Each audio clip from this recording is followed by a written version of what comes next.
Now, you guys probably have already formed some opinions and thoughts about my presentation and about who I am just from those first few seconds. Some of the things that I want to talk to you about today are first impressions. Now, I've been studying this for a while, and it just so happens that I do this all the time. In fact, we all do. We all have these first impressions all the time, so we're quite familiar with them. And I want to help you and anyone listening to this understand first impressions more and how we could possibly overcome bad first impressions that we may have made.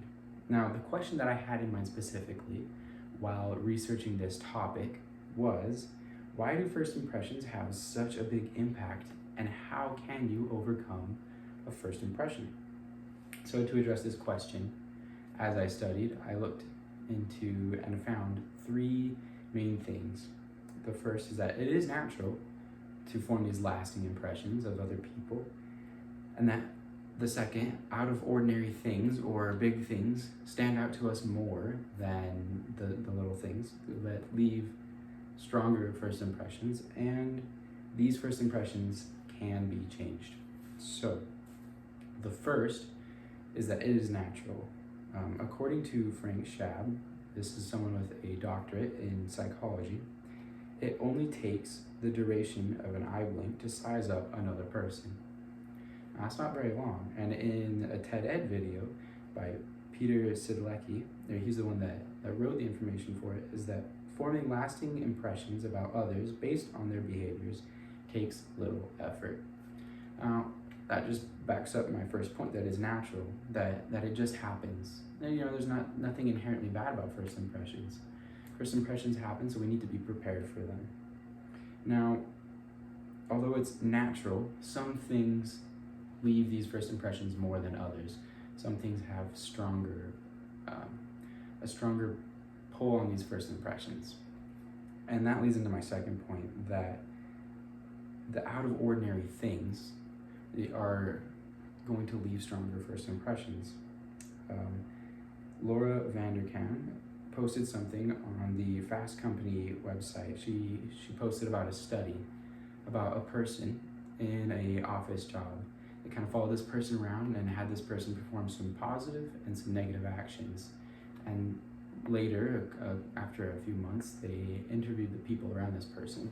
And what they found was that it only took moments, it only took a short amount of time and a few bad actions for this person to be considered a bad person. But it took weeks and many good actions for these people to consider this person a good person. Now, it might seem kind of weird that bad people just pull these first impressions much easier, but I've got another example that might hit home to more people, and that is that while driving, think about a person that might have cut you off, someone that just made you real angry, or think about someone who may have done something crazy, driving 10 miles an hour under the speed limit. Just outrageous. And then think about how many drivers there are on the road. It's really easy to think, wow, everyone is just a terrible driver. We just have this first impression that, wow, this person is just an awful person. But how many people driving cars are terrible people, and how many cars drive terribly? Not that many. And I bet most of those people that don't drive very well probably normally do, and probably are great people. But it only takes that one bad thing, that one out of the ordinary, driving 10 under the speed limit, to really just catch our eye, and we just immediately form these first impressions. Another quote from Peter from the TED Ed video is that bad might be stronger than good, but only because good is more plentiful. And that car analogy just goes to show that, most people are good drivers. Good is more plentiful. Most people in the world are good. But the bad things just stand out because good is more plentiful. And that last point is that these first impressions can be changed. I'm going to start this off with a quote from Julia Davies that she posted on a LinkedIn profile about personal branding. She says, "The accuracy of the image increases with time.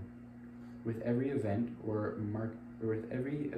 meeting with that person, we gather more info, and that brings more clarity to whom he or she is."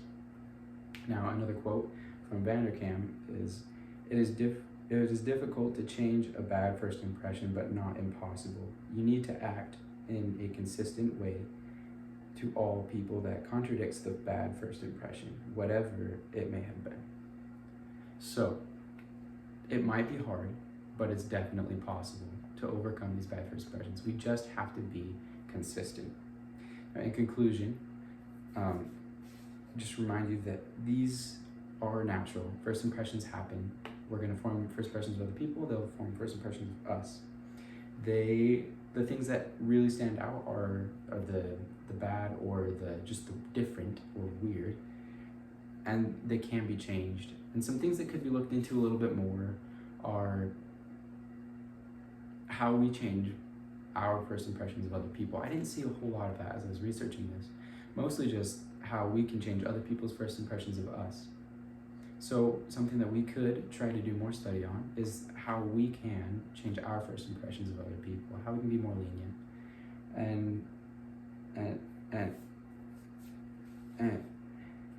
And I hope my first impression on this presentation didn't ruin it for you. Thank you.